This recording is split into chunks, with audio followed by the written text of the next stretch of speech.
Y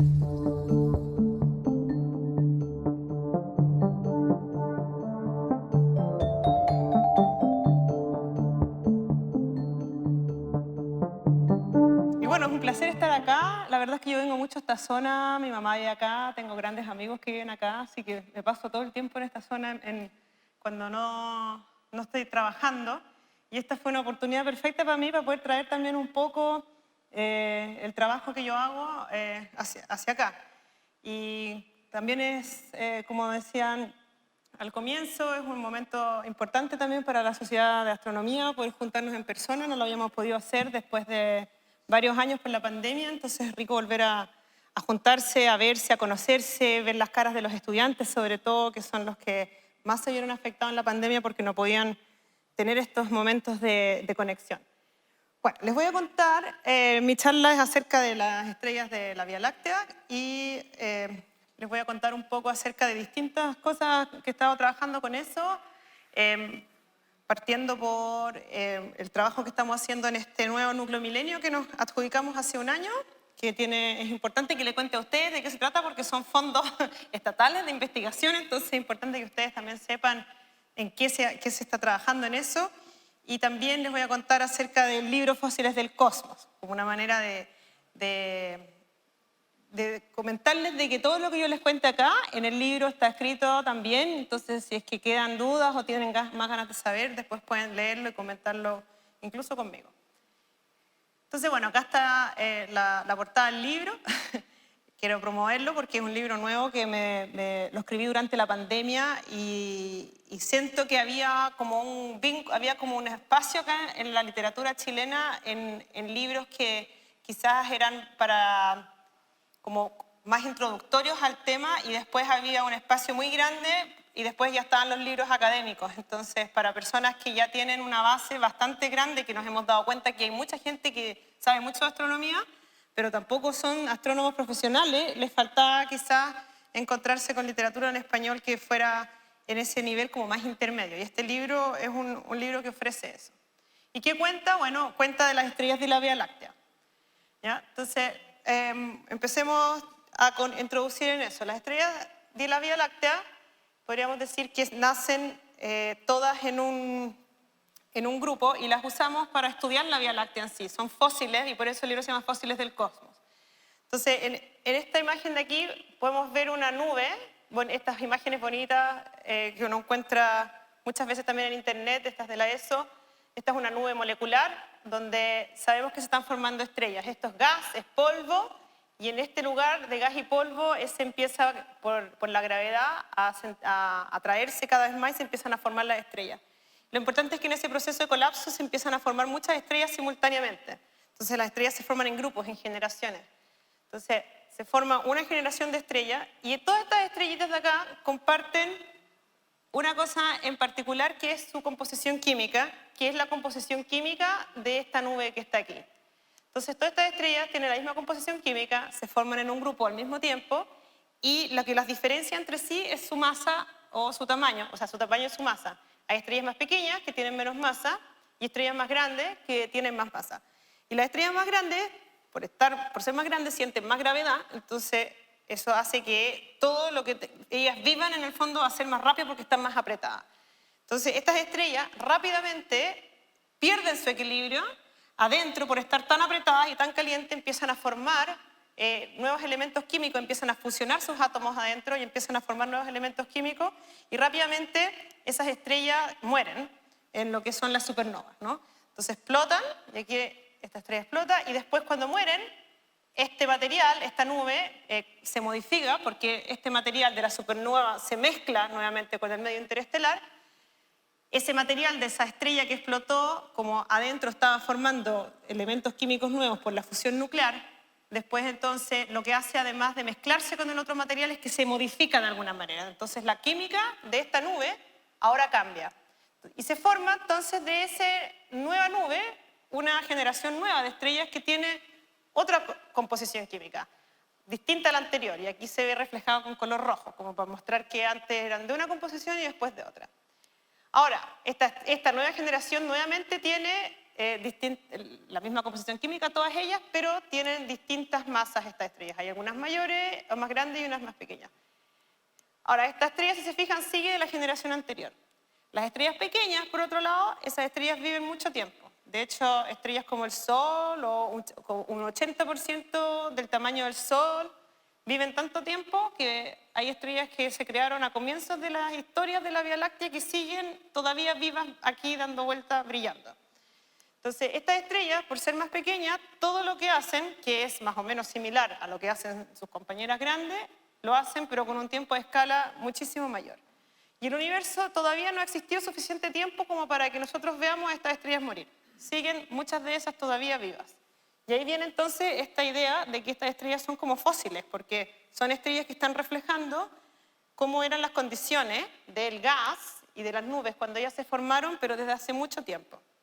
Entonces, lo que nosotros hacemos en los estudios de la Vía Láctea es agarrar muchas estrellas y estudiar estas estrellas pequeñitas porque sabemos que fueron formadas en distintas épocas y si es que sabemos su edad y sabemos su composición química, entonces podemos de alguna manera reconstruir la historia de la Vía Láctea usando esas estrellas pequeñas. Este es un proceso que sigue continuamente. Estas estrellas grandes rápidamente mueren, vuelven a mezclar el medio interestelar, como que van agregándole cada vez más elementos químicos a este medio interestelar, a donde viven las estrellas, y se van formando estrellas, nuevas generaciones estelares, y así entonces vamos teniendo muchas estrellas como el Sol, que son las más chicas dentro del rango de masas de una generación estelar, son de las pequeñas, y tenemos muchas de esas entonces que van reflejando distintas épocas de la historia galáctica. Entonces, nosotros nos interesa medir la química, que es la que en el fondo va cambiando con el tiempo.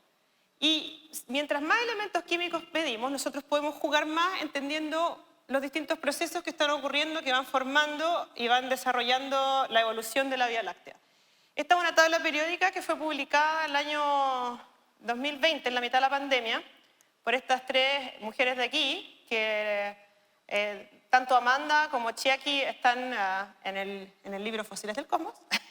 Y cuando yo les escribí, porque cuando me puse a escribir de esta historia, o me puse a escribir de este tema en el libro, no podía no mencionar a distintos líderes que están en el campo de investigación. Y entre ellos está, por ejemplo, Amanda y Chiaki. Bueno, y María Lugaro, que yo no la conozco personalmente, entonces me restringía a escribirle solamente a gente que yo conocía directamente.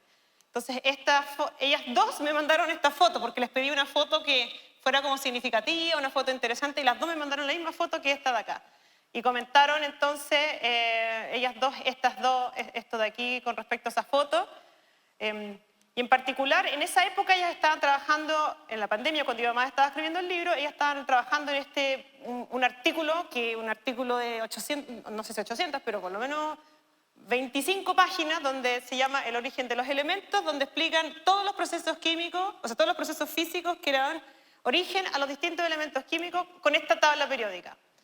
Seguramente han visto alguna tabla periódica antes, no con estos colores, no con este orden. En general las ordenan en los metales, en los distintos naturaleza de los elementos químicos coloreados como más que nada por columnas. En cambio, estos están coloreados de otra manera. Y están coloreados según cómo se producen, en qué tipo de estrellas. Cuando les mostré antes que se ven esas estrellas más grandes que explotan, claro, cada explosión es distinta entre sí. Entonces, esto muestra las distintas maneras de cómo las estrellas forman los elementos químicos. Y, bueno, entonces lo rojo es cuando el elemento químico viene contribuido por una enana blanca que explota. Lo verde es cuando las estrellas de más baja masa se empiezan a morir y empiezan a botar estos elementos químicos mediante vientos estelares. Después están las azules, que son las estrellas más masivas que explotan, que lo hacen más rápido. Y después hay otras estrellas nuevas, como las estrellas de neutrones, que una vez que chocan y colapsan, también producen una explosión que produce estos elementos químicos. Esto es bien nuevo, se ha empezado a estudiar cada vez más gracias a la detección de ondas gravitacionales. Entonces, lo que nos fijamos es que cada elemento químico es producido de una manera por distintas estrellas progenitoras, y en eje, esto es un gráfico, ¿ya? Esta es la cantidad y esto es el tiempo. Entonces uno puede ver cómo va aumentando con el tiempo Por ejemplo, el elemento del titanio. Cómo va aumentando con el tiempo la producción de titanio gracias a las estrellas masivas que explotan y gracias a las enanas blancas que también explotan. Entonces se pueden fijar cómo cada uno de estos elementos químicos va aumentando de una manera distinta con el tiempo y por distinta cantidad y por distintas progenitoras.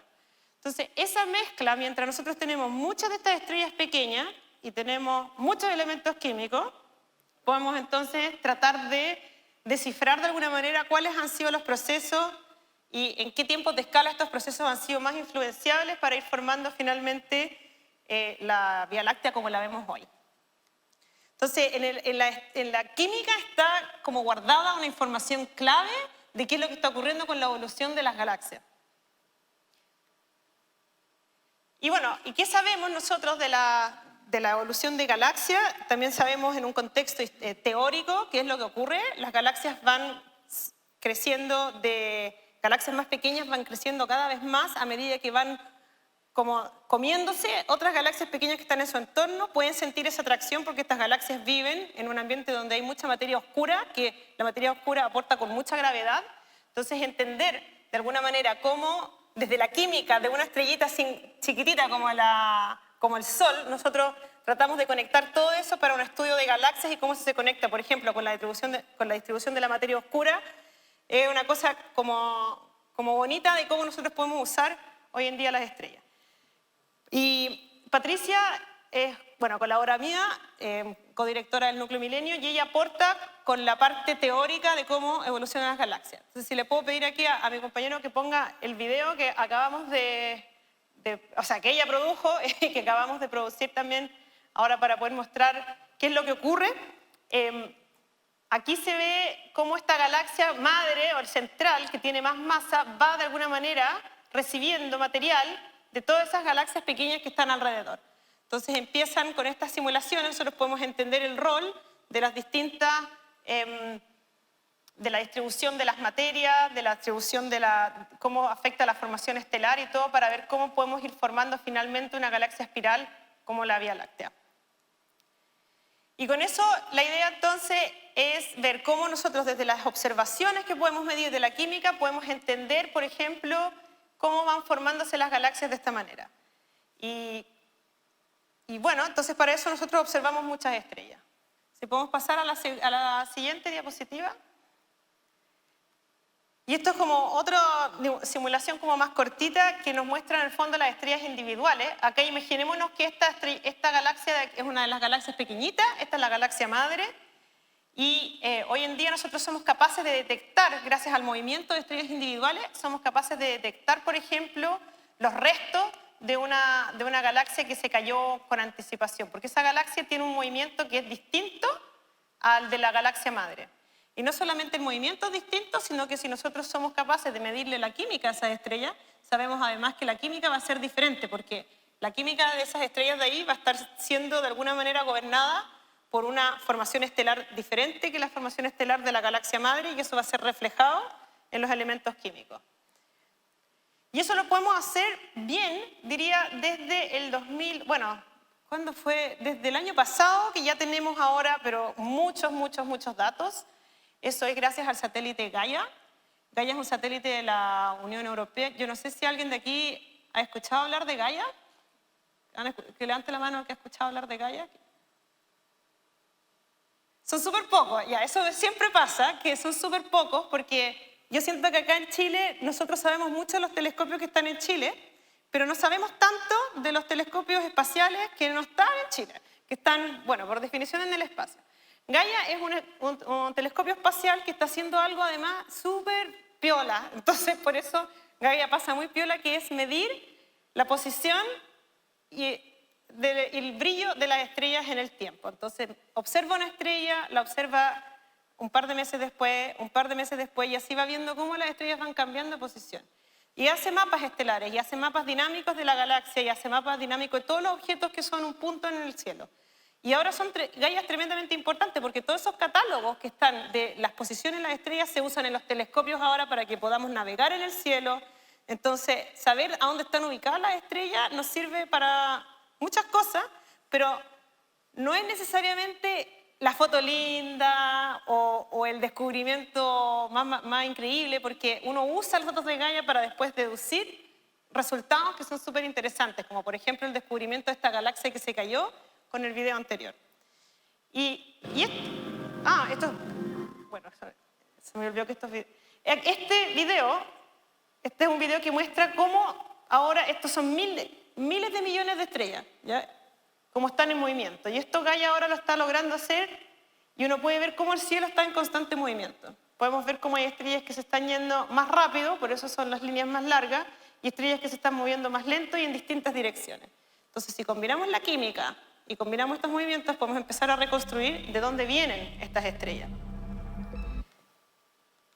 Este es otro video que muestra, va a salir de nuevo ese ruido, que muestra cuando uno transforma esas coordenadas en coordenadas galácticas, uno puede ver desde arriba de la galaxia, desde como el borde y desde el plano galáctico, uno puede ver cómo nuestra vecindad solar, si uno la proyecta hacia el futuro, con estos movimientos que ya somos capaces de detectar de todas las estrellas que observa Gaia, uno puede darse cuenta cómo, en el fondo, van estas estrellas rotando en la galaxia y cómo no todas rotan juntas. Acá hay unas estrellas, si se fijan, que están dando vueltas para otros lados.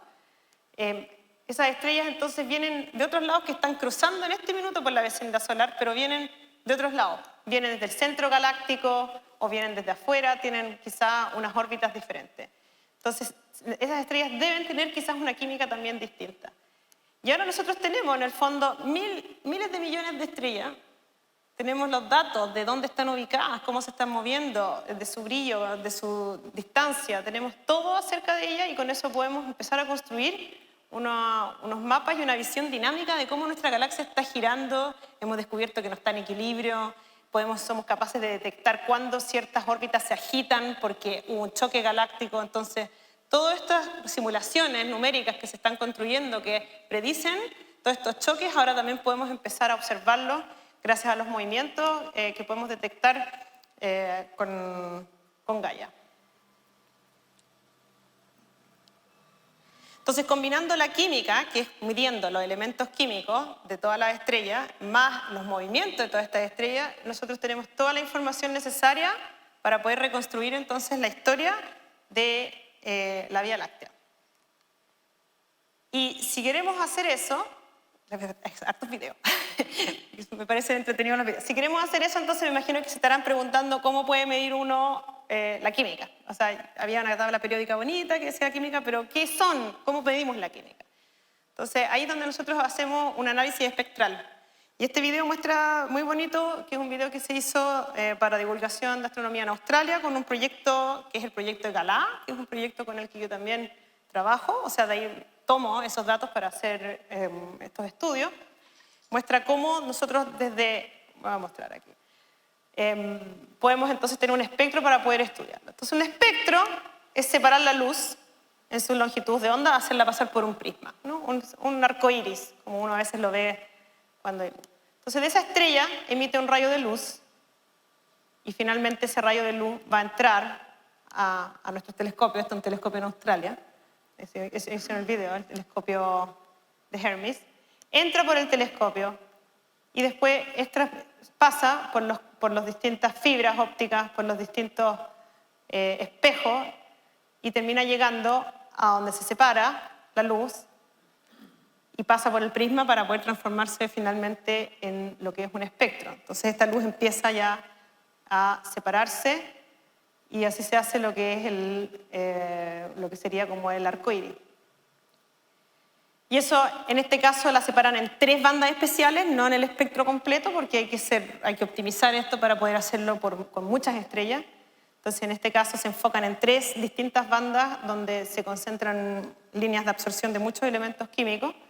Y finalmente, esa luz se proyecta finalmente en la cámara y se ve así la estrella.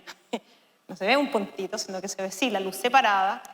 Y esto entonces es la longitud de onda o la frecuencia que muestra cómo es el espectro. Y cada una de estas líneas de absorción corresponde a lo que sería en el fondo la interacción de un átomo en particular con la luz. ¿Y por qué es eso? Porque en el centro de la estrella, que es donde la luz se emite, al pasar por la atmósfera, cierta parte de esa se va a ver absorbida porque hay átomos que están ahí de alguna manera obstruyendo el paseo, la pasada. Y eso entonces, en cierta energía de la luz, esa luz baja un poco, se absorbe porque hay un átomo que está en el camino. Entonces uno identifica esa línea de absorción que corresponde a cierta transición de la luz con algún átomo y así nosotros podemos empezar a deducir y a determinar cuál es la abundancia química, porque si es que tiene mucho, por ejemplo, de carbono, entonces van a haber muchas líneas de carbono que van a estar absorbiendo la luz que sale de la estrella.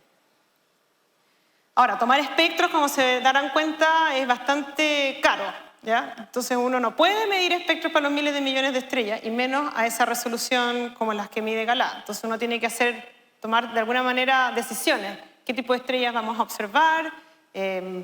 ¿Cuáles vamos a observar? ¿Cuántas vamos a observar? ¿Por cuánto tiempo vamos a observarlas? ¿A qué señal? O sea, las queremos, tal vez quizás con más o menos la luz, estamos suficientes para poder medir porque queremos medir mucho, o quizás necesitamos medir por más tiempo para poder tener más señal de ruido, para poder entonces medir con más precisión los distintos elementos químicos. Entonces, ahora, hoy en día estamos en una etapa en que tenemos más o menos 100.000 espectros, estamos llegando al 1.000.000 de espectros en la nueva generación de catálogos estelares, pero no podemos comparar eso con los miles de millones que tenemos con Gaia todavía.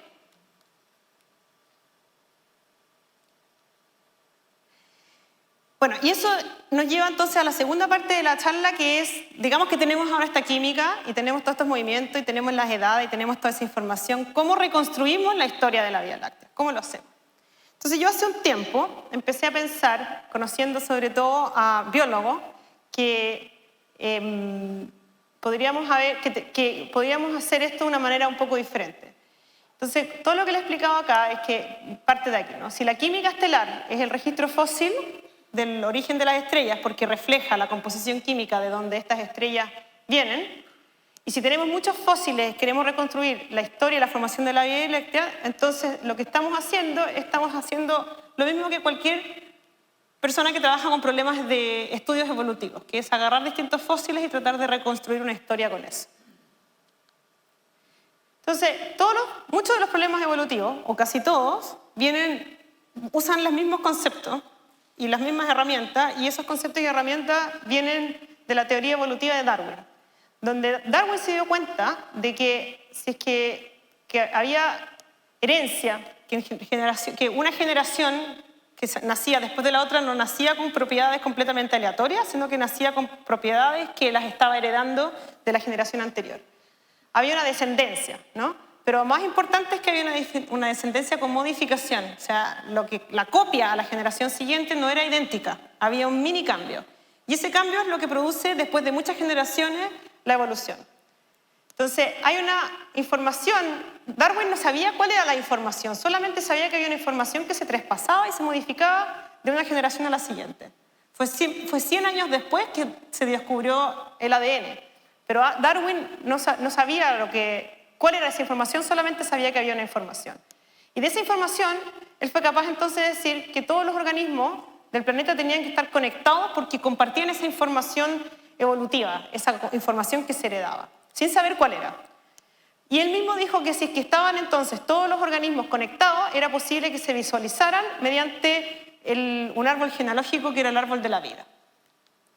El árbol de la vida más actual que encontré en una publicación en Nature, que muestra en el fondo cómo los distintos organismos se clasifican, pero que intenta de alguna manera conectar todos los organismos del planeta, y ojalá este árbol de aquí sea consistente en una sola teoría de la evolución que sea capaz de explicar la variedad de organismos que podemos encontrar en el planeta.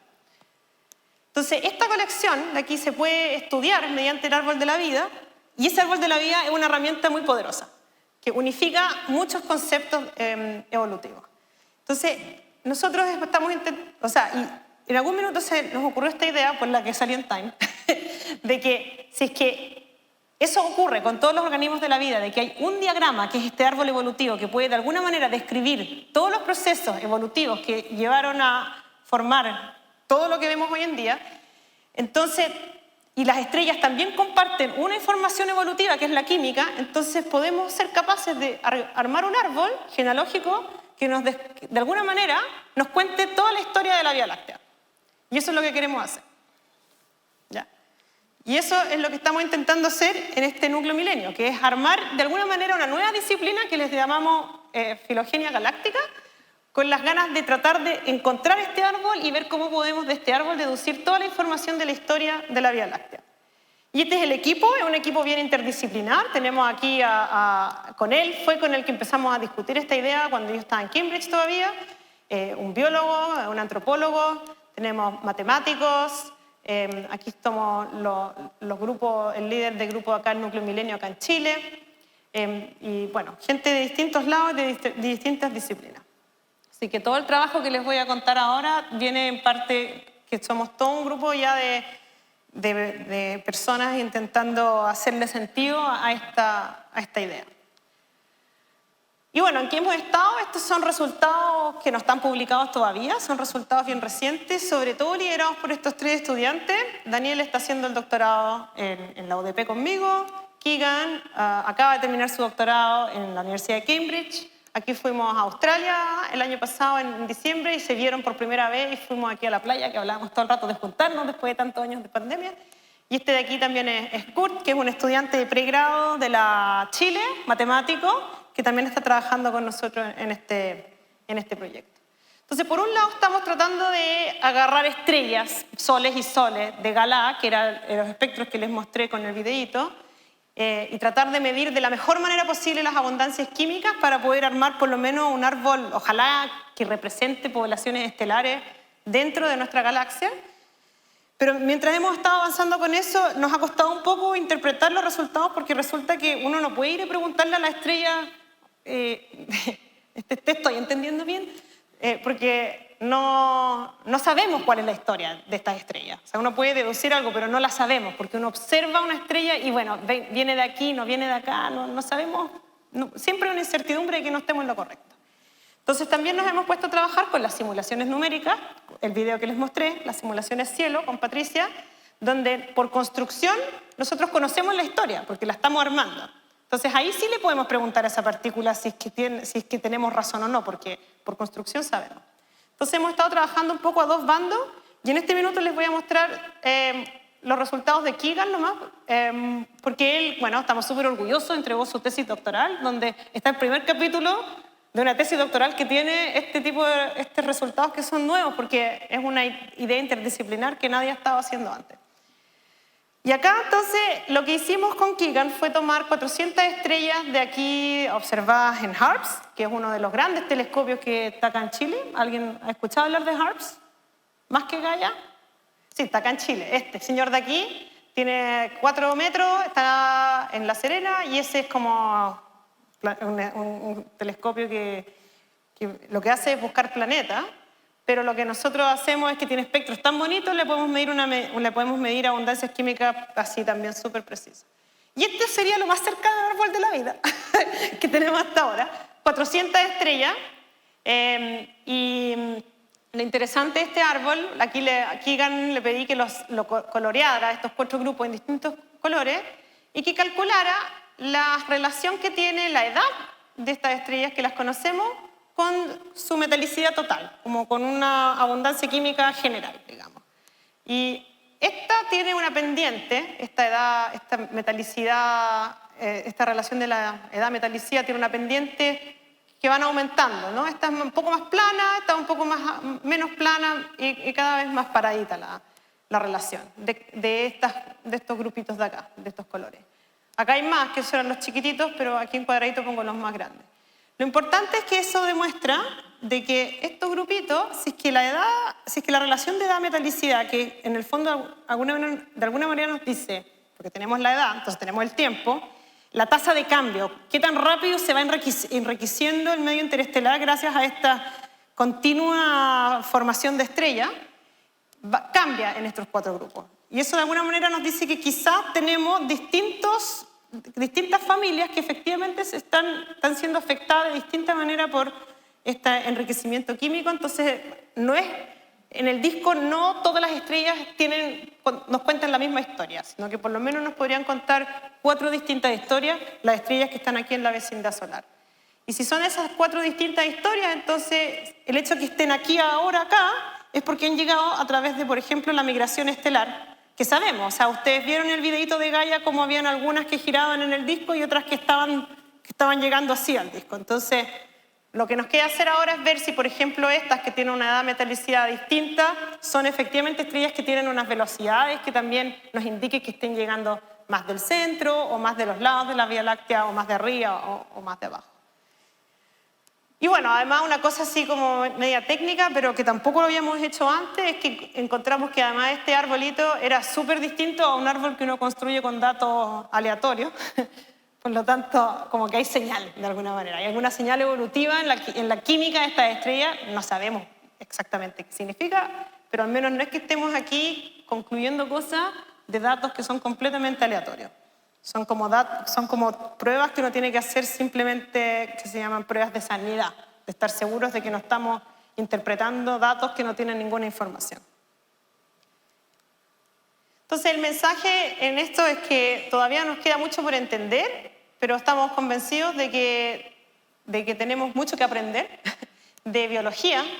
Biología evolutiva es un campo que existe hace 100 años, entonces ya tienen muchas herramientas armadas y ya queremos entonces continuar con el núcleo milenio aprendiendo esas lecciones y ver cómo las podemos entonces de la mejor manera usar para el estudio de la Vía Láctea. Y bueno, entonces aquí ERI significa evolución reconstruida del medio interestelar. Espero que ahora, después de esta charla, hayan entendido el nombre.